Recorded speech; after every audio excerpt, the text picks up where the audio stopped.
Welcome back, AD fam, and if you're new here, my name's Amanda. So today I have another story time, of course, and this one is about when Daniel and I broke up. Yes, the title was not clickbait. Daniel and I did break up, we just currently are not broken up. So please stay till the end. There is lots of life lessons in here, and I'm just always here to try to help someone learn from my experiences, help someone realize they're not alone. Daniel and I have been together for almost 6.5 years.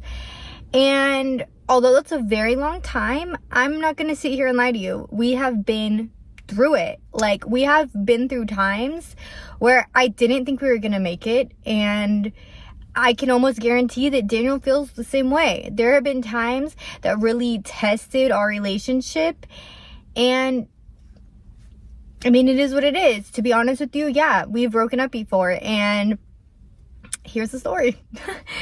So Daniel and I, we got together when I was very young, and and that's when you really see if you guys are going to grow together or apart.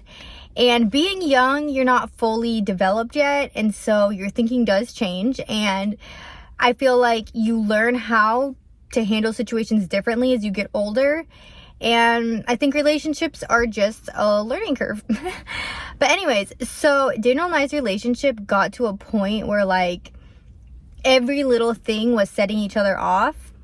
Like, even if it was not a big deal, even if, say, Daniel made a little mistake, we're all allowed to make mistakes. We're human. I'd be like, are you serious? Really? Like, do you not even care? Like, I would just, like, snap like that. Like, I will be the first to admit it. Like, I had a short fuse. I was just so over everything. And it was just so crazy because Daniel could literally do the same thing as somebody else, and I won't get mad at them. Like, I just feel like when you're so frustrated with somebody, every little thing sets you off. Like, even if you got that one coworker at work and you're like, why do you chew like that? Anyways, so it was like that, and same for Daniel. We just were not connecting. We were just butting heads every single day. And at this point, Daniel and I were living together, so we saw each other 24/7. Like, yeah, we had jobs to go to, but we come home to each other every night. We see each other every morning, and we kind of fell into a habit. Like, we were seeing each other, but we were not spending time together, and then always bickering back and forth. We didn't really want to spend time together. Like, we really lost our spark, and it just fell into routine, which I hate to say, but I'm being completely transparent with you. Like, it was not the one. We weren't even, like, affectionate with each other all the time. Like, it didn't even feel like boyfriend girlfriend. It felt like roommates, and, like, that's awful. Like, you never want your relationship to fall into that point. So I remember this day, Daniel and I were still living together, and I was studying for my personal trainer's test, and Daniel was, like, reading me my flashcards, and I don't know, I just felt like he just was so annoyed that he had to help me. And I'm like, if it's such an inconvenience to you, don't help me. And he was like, are you serious? Like, but and it just, like, it became a whole thing. And he was like, I'm done. We're done. Like, I don't want to be with you anymore. Like, I can't do this. This is not a way to live.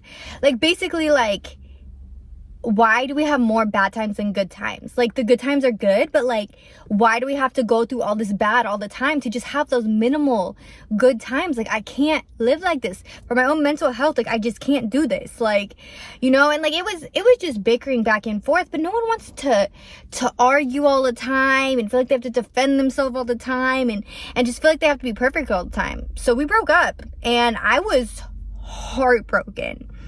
And don't even come for Daniel. I'm sure he was hurting too. I know he was. We love each other. But, like, you have to set your own boundaries. And for him, it was just too much. He couldn't do it. And it is what it is. And so it was kind of hard because we were living together at the time.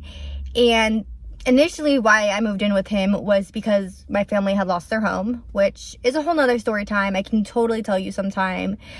But, yeah, so I was kind of freaking out because we had just broken up and we lived together, and I literally had no idea what to do. And so we actually ended up living together for month. after we broke up. It was very awkward, and then you get in your head and you're overthinking, oh, why is Daniel coming home so late? Why is Daniel doing this? Why is Daniel doing that? And it's like, if we didn't live together, I wouldn't be having these thoughts, you know? And so it was really bad for my mental state. And like, we broke up, but we were still seeing each other every day. Therefore, it was not really helping our situation.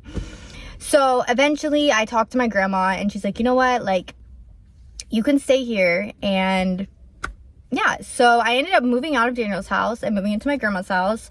It was very cramped. I shared a bed with my sister. It was a whole thing, but at least I had gotten out of that situation. Daniel and I completely cut ties. I did not talk to him. He did not talk to me. We did not see each other.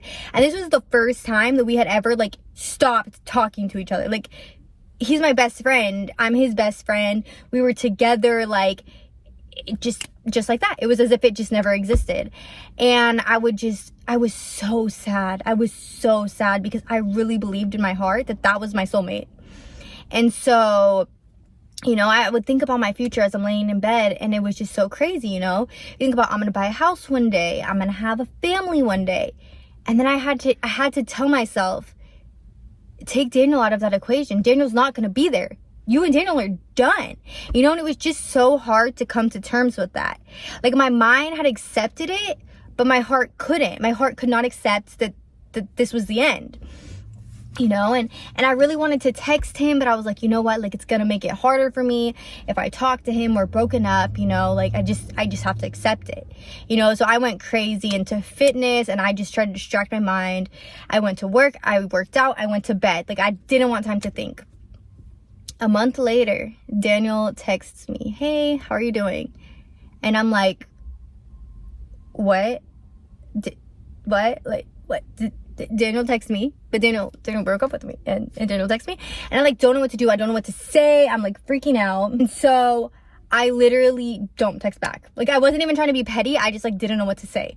Very next day, I go out to my car and to go to work, and there's a letter on my car, and Daniel wrote me a love letter, literally saying, I love you so much, I want to be with you, I made a huge mistake. Literally just like the sweetest thing I've ever seen in my whole entire life. Like, the fact that I didn't text him back, and he took it upon himself to write a letter, come to my house, put it on my car, so when I wake up in the morning, I'm gonna get this surprise. And I'm just like, this is my one. Daniel is my one. Like, you know, when I text him back, and I'm like, I love you so much, and like, I miss you, you know? And so we end up hanging out a couple days later, and it was kind of awkward, but like, also like, that's your person, and like, you always find your way back, like as if no time went by. I don't know how to explain it. And so we start hanging out again, and we still have our ups and our downs, as every couple does. But I'm going to tell you, that month apart, completely not talking, completely not seeing each other, it changed our relationship 100%. Because it really made you think, am I with this person because I love them? Or am I with this person because it's what I'm comfortable with? This is my safety blanket. And taking that time apart, we realized we're with each other because we love each other, because we want to grow together, because this is our person. And I think if we never broke up and took that time apart, we would have just continued to not get better and not grow as a couple. And although it was one of the hardest times in my life, I am grateful every single day that we went through that, because now we are stronger than anything. And I really do believe in my heart that we can get through anything, because even in that month apart, we stayed faithful to each other. We didn't go hang out with other people and explore other options. We grew within ourselves. So when we came back to the relationship, we were that much stronger as individuals. And I just think it's such a beautiful thing. And I hope you all find your soulmate one day, because it's undescribable. It's amazing. It's beautiful. I love Daniel so much. But yeah, I love y'all so much too. Make sure to like, comment, share, and subscribe, and I'll see you next time. Bye.